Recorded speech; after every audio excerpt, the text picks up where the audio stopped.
جو لوگ اللہ پر ایمان لائیں، کہیں کہ ہمارا رب اللہ ہے، پھر اس پر جم جائیں، ان پر فرشتوں کا نزول ہوتا ہے، نہ کوئی غم کرو نہ خوف، خوشیاں مناؤ جنت کی جس کا تم سے وعدہ کیا گیا تھا۔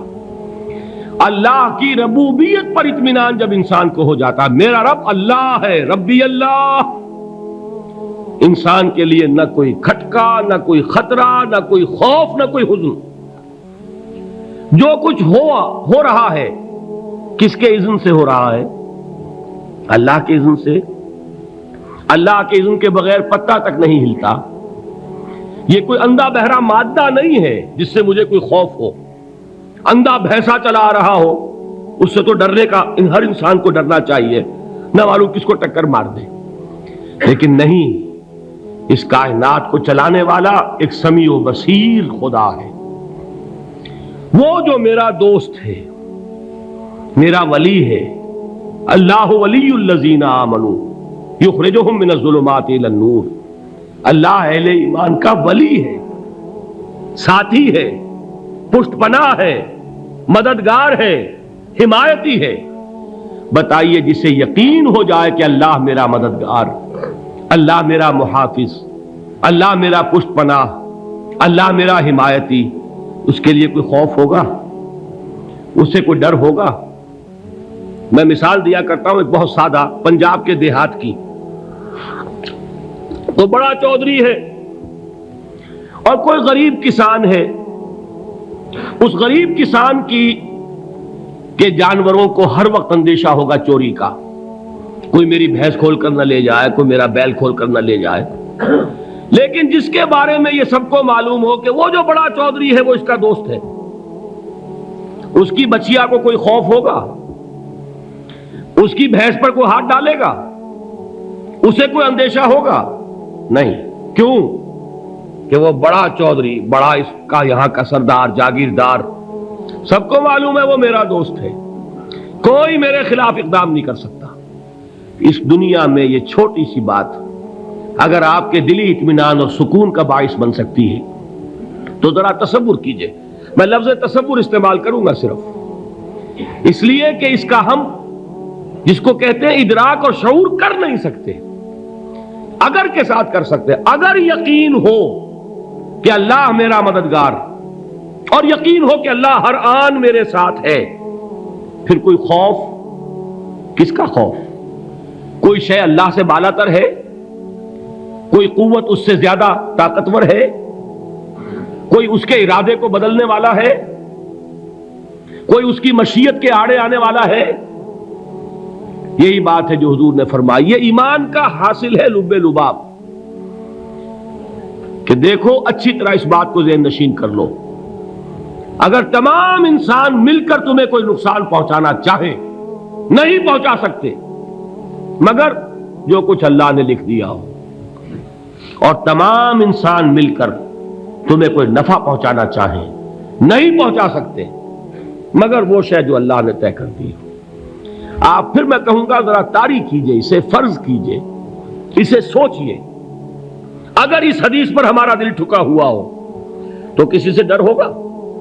یہ مجھے نقصان نہ پہنچا دے، یہ میری رپورٹ خراب نہ کر دے، یہ میری انکریمنٹ نہ رکوا دے، یہ میرا یہ نہ بگاڑ دے، یہ میرا یہ نقصان نہ پہنچا دے۔ اس کا ڈر، اس کا ڈر، اس کا خوف، اس کی خوشامد، اس کے لیے جا کر طرح طرح سے اپنی عزت نفس کو ذلیل کروانا اس کے سامنے، یہ سب کچھ کیوں کرتا ہے انسان؟ جب سمجھتا ہے کہ اس کے ہاتھ میں میرا کوئی نفع ہے، اس کے ہاتھ میں میرے لیے کوئی ضرر ہے، یہ مجھے کوئی گزن پہنچا سکتا ہے، یہ مجھے کوئی نقصان پہنچا سکتا ہے، یہ میرا کوئی کام بنا سکتا ہے، یہ میری کوئی ضرورت پوری کر سکتا ہے، اسی کا نام شرک ہے۔ جہاں آپ نے یہ سمجھا کہ غیر اللہ کے اندر کوئی طاقت موجود ہے، وہی شرک ہے۔ بتوں سے تجھ کو امیدیں، خدا سے نومیدی، مجھے بتا تو صحیح اور کافری کیا ہے؟ شرک تو یہ ہے۔ جس پر بھی تمہیں یہ خیال ہے، کلمہ ہے یہ کلمہ سوم، لا حول ولا قوت الا باللہ، ذرا اس پر دل کو کبھی اگر آپ تصور کریں، پھر فرض کریں، دل ٹھک جائے اس پر، کوئی طاقت نہیں۔ یہی بات تھی جو شیخ عبد القادر جیلانی رحمۃ اللہ علیہ نے اپنی وصیت میں اپنے بچے سے کہی. 11ویں دینے والے ہیں، لیکن حضرت شیخ عبد القادر جیلانی کی وصیت اور تعلیمات کو کتنے لوگ ہیں کہ جانتے ہو؟ یہ جن مقامات تک پہنچے ہیں وہ کس چیز کی بدولت پہنچے؟ انہوں نے جو پیغام دیا وہ کیا تھا؟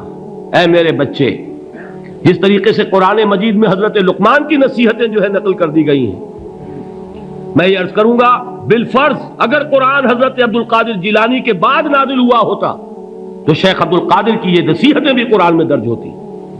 اتنی اونچی نصیحتیں ہیں. اے میرے بچے، اس حقیقت کو ذہن نشین کر لے، لا فاعل فی الحقیقت ولا مؤثر الا اللہ. اس کائنات میں نہ کوئی فاعل حقیقی ہے نہ مؤثر حقیقی ہے سوائے اللہ کے. کسی شے میں کوئی تاثیر نہیں اگر اللہ نہ چاہے. آگ جلا نہیں سکتی اگر اللہ نہ چاہے. پانی ڈبو نہیں سکتا اگر اللہ نہ چاہے. زہر ہلاک نہیں کر سکتا اگر اللہ نہ چاہے. کوئی چیز فائدہ نہیں پہنچا سکتی اگر اللہ نہ چاہے. تو در در پہ کیوں سر جھکاتے ہو؟ در در پر کیوں جبیں سائی کرتے ہو؟ سب کے سامنے کیوں ہاتھ پھیلاتے ہو؟ ایک اللہ سے مانگو. ایک اللہ کے سامنے زمین پر اپنی جبین رکھو. لا فاعل فی الحقیقت ولا مؤثر الا اللہ. نظر آتا ہے ہمیں کہ پانی پیاس بجھا دیتا ہے. پیاس بجھانے کی صلاحیت پانی میں نہیں ہے، اللہ کے اذن سے. کھانا بھوک مٹا دیتا ہے. بھوک مٹانے کی صلاحیت کھانے میں نہیں ہے، اذن رب میں ہے. دیکھیے یہی یقین تھا. حضرت موسیٰ علیہ السلام کا واقعہ یاد کیجئے. سامنے سمندر آ گیا ہے، قوم دیکھتی ہے پیچھے کہ گرد و غبار کا طوفان ہے. معلوم ہوا کہ فرعون اپنے لشکر سمیت آ گیا ہے. لشکر جب چلتا تھا تیز رفتاری کے ساتھ تو گرد و غبار کا جو طوفان اٹھتا تھا اس کا تصور کیجیے. اور لمحہ بلمحہ وہ قریب آ رہا ہے. پوری قوم نے کیا کہا؟ اے موسیٰ انا لمدرکون. اے موسیٰ ہم تو پکڑے گئے. قرآن مجید نے تو یہاں وہ باتیں نہیں لکھی ہیں، لیکن تورات میں یہ درج ہے کہ بنی اسرائیل جھگڑنے لگے، دست و گریبان ہو گئے موسیٰ کے ساتھ. موسیٰ ہمیں یہاں مروایا لا کر، اس سے تو ہم ہی بہتر تھے. وہاں کھانے کو ملتا تھا، زندگی تو تھی، بیگار ہم کر رہے تھے، موت تو نہیں تھی. اب جو کچھ ہوگا اس کا تصور کرو، جس طریقے سے ہمارے ٹکڑے اڑائے جائیں گے. تو لڑ رہے ہیں حضرت موسیٰ علیہ السلام سے. یہ تورات کی تفصیل ہے. قرآن میں صرف اتنا آیا ہے، پریشان ہو کر انہوں نے کہا انا لمدرکون. موسیٰ ہم تو پکڑے گئے. اس وقت موسیٰ کا جواب کیا ہے؟ کلا ان معی ربی سیہدین. نہیں، میرے ساتھ میرا رب ہے، وہ راستہ دے گا. بتائیے کہاں راستہ نظر آ رہا ہے؟ یہ ہے ایمان بالغیب. راستہ نظر نہ آئے تب اللہ پر یقین ایمان ہے. جیب میں پیسے ہوں اور تب دل کو اطمینان ہے تو ایمان کس پر ہوا؟ پیسے پر، اللہ پر نہیں. جب وسائل و ذرائع نہ ہو اور پھر یقین ہو کہ اللہ مسبب الاسباب ہے، وہ اسباب کا پابند نہیں ہے، وہ اسباب کا محتاج نہیں ہے، اسباب اس کے محتاج ہے. اگر یہ یقین ہے تو اللہ پر ایمان ہے. یہ نہیں ہے تو تمہارا ایمان اسباب پر ہے، وسائل پر ہے، ذرائع پر ہے، مادیات پر ہے، اللہ پر نہیں. اس وقت کہاں راستہ تھا؟ کوئی راستہ تھا؟ سمندر ہے اور ادھر سے لشکر آ گیا ہے. کلا ان معی ربی سیہدین. اب دیکھیے ایمان کہہ دینا آسان ہے، ہوا معکم اینما کنتم. جہاں کہیں بھی تم ہوتے ہو اللہ تمہارے ساتھ ہوتا ہے. لیکن اس کا یقین قائم ہو جائے تو زمین و آسمان کا فرق واقع ہو جائے. یہی بات ہوئی حضور کے ساتھ. غار ہے، چھپے ہوئے ہیں محمد الرسول اللہ اور آپ کے وہ یار غار ابو بکر صدیق رضی اللہ تعالی عنہ. اقبال نے حضرت ابو بکر کی شان میں چند اشعار کہے صرف، لیکن واقعہ یہ ہے کہ بھاری بھاری نظموں پر اور قصیدوں پر بھاری ہے. طویل ترین نظمیں اور قصیدے ہوں ان پر بھاری ہے. ہمت ابو بکر کی ہمت جو ہے کشت ملت را چو ابر، جیسے بارش سے کھیتی اپجتی ہے، ابو بکر کی ہمت اور عزیمت اس امت کو اسی طرح سینچنے والی ہے۔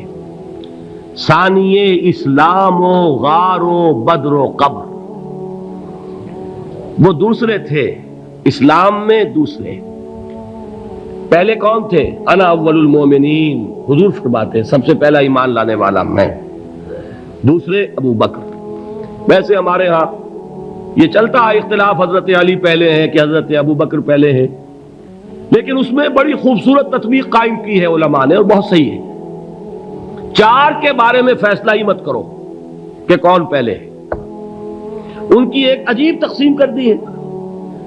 آزاد مردوں میں، بالغ مردوں میں سب سے پہلے ابو بکر، بچوں میں سب سے پہلے علی، خواتین میں سب سے پہلے خدیجہ، اور غلاموں میں سب سے پہلے زید ابن حارثہ۔ بڑی پیاری تقسیم ہے، یہ چاروں ہی پہلے ہیں، ہر ایک کے لیے اولیت ہے۔ اور واقعہ یہ ہے کہ اگر زمانی اعتبار سے تعین ہوگا تو پہلے خدیجۃ الکبریٰ آئیں گی رضی اللہ تعالی عنہ، کسی اور سے بات کرنے کی نوبت بعد میں آ سکتی ہے، پہلے تو اہلیہ محترمہ سے بات ہوئی ہے، آتے ہی پہلی وحی ہوئی ہے، ابھی تبلیغ کا حکم نہیں تھا۔ کس کو بتایا واقعہ؟ ابھی اپنی نبوت کی تبلیغ کا تو حکم ہی نہیں آیا، واقعہ کس کا ہے؟ وہ خدیجہ کا ہے۔ جب کہا ہے کہ خشیت علی نفسی، مجھے اپنی جان کا اندیشہ ہے، تو کیا جواب دیا خدیجہ نے رضی اللہ تعالی عنہا؟ وہ صدیقۃ الکبریٰ ہے، صدیقات جو ہے خواتین ان میں چوٹی پر خدیجۃ الکبریٰ ہے رضی اللہ تعالی عنہا، اور صدیق جو مرد ہیں ان میں صدیق اکبر ہے ابو بکر صدیق رضی اللہ تعالی عنہ، لیکن صدیقات میں چوٹی پر۔ جب حضور نے فرمایا خشیت علی نفسی، کیا فرمایا؟ کیا عرض کیا؟ کیسے تسلی دی؟ نہیں نہیں، اللہ آپ کو ضائع نہیں کرے گا، آپ غریبوں کے ہمدرد ہیں، آپ مساکین کے تکالیف رفع کرنے والے ہیں، آپ بیواؤں کی سرپرستی کرتے ہیں، آپ مسافروں کی خدمت کرتے ہیں، اللہ آپ کو ضائع نہیں کرے گا۔ یہ یقین ہے اس خاتون کے اندر۔ خیر وہ ایک علیحدہ بات ہو جائے گی۔ میرے دل پر حضرت خدیجہ رضی اللہ تعالیٰ عنہ کی شخصیت کا بڑا گہرا نقش ہے، جو وہ کوئی اور ہی وقت اور موقع ہوا تو بیان ہوگا۔ بہرحال اقبال نے ایک مصرے میں جو چار اولیتیں جمع کر دی ہیں، ہمت او کشت امت را چو ابر، ثانی اسلام و غار و بدر و قبر۔ اسلام میں حضور کے بعد پہلے کون؟ ابو بکر۔ غار میں حضور کے ساتھ کون؟ ابو بکر۔ بدر کی رات اللہ کا رسول سربسجود وہ جھاڑ، وہ گھاس پھوس کی جو جھوپڑی بنائی گئی تھی، اور وہاں تلوار ننگی لے کر پہرا دینے والا کون؟ ابو بکر۔ اور اس حجرہ عائشہ میں محمد کے بعد سب سے پہلے دفن ہونے والا کون؟ ابو بکر رضی اللہ تعالی عنہ صلی اللہ علیہ وسلم۔ وہ جو معاملہ میں سنا رہا تھا غار ثور کا، حضرت ابو بکر بھی حضور کے خیال سے لرز گئے ہیں۔ آپ کو یاد ہوگا کہ جا کر پہلے تمام جتنے سوراخ تھے انہیں بند کیا ہے، ایک سوراخ رہ گیا تھا جس کو بند کرنے کے لیے کوئی کپڑا نہیں تھا، وہاں اپنی ایڑی رکھی ہے، تب کہا ہے حضور سے تشریف لائیے، اور اپنے زانو پر حضور کو لٹایا ہے، اور وہاں کسی موذی جانور نے کاٹا ہے، حضور کی آنکھ لگ گئی تھی اس وقت، اس بل کے اندر جو بھی بچھو ہے کیا ہے واللہ عالم، اس نے کاٹا ہے، اس کی تکلیف کی وجہ سے ابو بکر کی آنکھوں سے آنسو ٹپک گئے، حضور کے چہرے مبارک پر پڑے ہیں، تو حضور جاگے ہیں، معاملہ کیا ہے؟ ایڑی نہیں ہٹائی وہاں سے، مبادا وہ جانور وہاں سے نکل کر محمد الرسول اللہ کو کوئی گزن پہنچا دے، ابو بکر کی ایڑی ہے، جس طرح چاہے کھا لے، ختم کر دے، جان نکل جائے تب کوئی آنچ آئے، محمد پر تو آئے، لیکن جیتے جی نہیں۔ وہ ہے ابو بکر حضور کے خیال سے۔ اس وقت حضور نے پھر اپنا لعاب دہن لگایا ہے، اور اس سے پھر آپ کی تکلیف ختم ہوئی۔ جیسے خیبر میں حضرت علی کی آنکھ دکھ رہی تھی، اس کو جو شفا حاصل ہوئی ہے وہ بھی حضور کے لعاب دہن سے ہوئی۔ تو بہرحال اس وقت انہوں نے کہا ہے کہ اے نبی یا رسول اللہ، اگر اس وقت ان میں سے کسی نے غیر ارادی طور پر بھی اپنے قدموں کی طرف جھانک لیا تو پکڑے جائیں گے۔ کیا جواب تھا اللہ کے رسول کا؟ لا تحزن ان اللہ معنا، اللہ ہمارے ساتھ ہے، کیوں گھبراتے ہو ابو بکر؟ یہ ہے ایمان باللہ، میرا مالک اللہ، میرا رازق اللہ، میرا محافظ اللہ، میرا مددگار اللہ، میرا پشت پناہ اللہ، میرا دوست اللہ۔ یہ دوستی ہے اللہ کی جو لب لباب ہے، حاصل ہے ایمان کا، اسی کا نام ولایت ہے۔ اولیاء اللہ کے سروں پر سینگ نہیں ہوتے، جس کے دل میں ایمان راسخ ہو چکا ہو وہی اللہ کا ولی ہے، جسے اللہ پر یقین ہو چکا ہے وہی اللہ کا ولی ہے، جسے یقین ہے اللہ میرے ساتھ ہے، میرا مددگار، میرا پشت پناہ، میرا ساتھی، میرا دوست، میرا محبوب، میرا محب۔ اللہ اہل ایمان سے محبت کرتا ہے۔ واللہ یحب الصادقین، ان اللہ یحب الذین یقاتلون فی سبیلہ صفا کانہم بنیان مرصوص۔ اللہ محبت کرنے والا، اہل ایمان محبوب، اور اہل ایمان محبت کرنے والے اللہ محبوب۔ والذین آمنوا اشد حبا للہ۔ آپ تصور کیجئے جسے یہ رشتہ ایمان یا رشتہ ولایت حاصل ہو جائے، الا ان اولیاء اللہ لا خوف علیہم ولا هم یحزنون، آگاہ ہو جاؤ، اللہ کے دوستوں کے لیے نہ کوئی خوف ہے نہ کوئی حزن ہے۔ ہماری نئی ویڈیوز دیکھنے کے لیے ہمارے چینل دین کو سبسکرائب کریں اور گھنٹی کے نشان کو دبائیں۔ شکریہ۔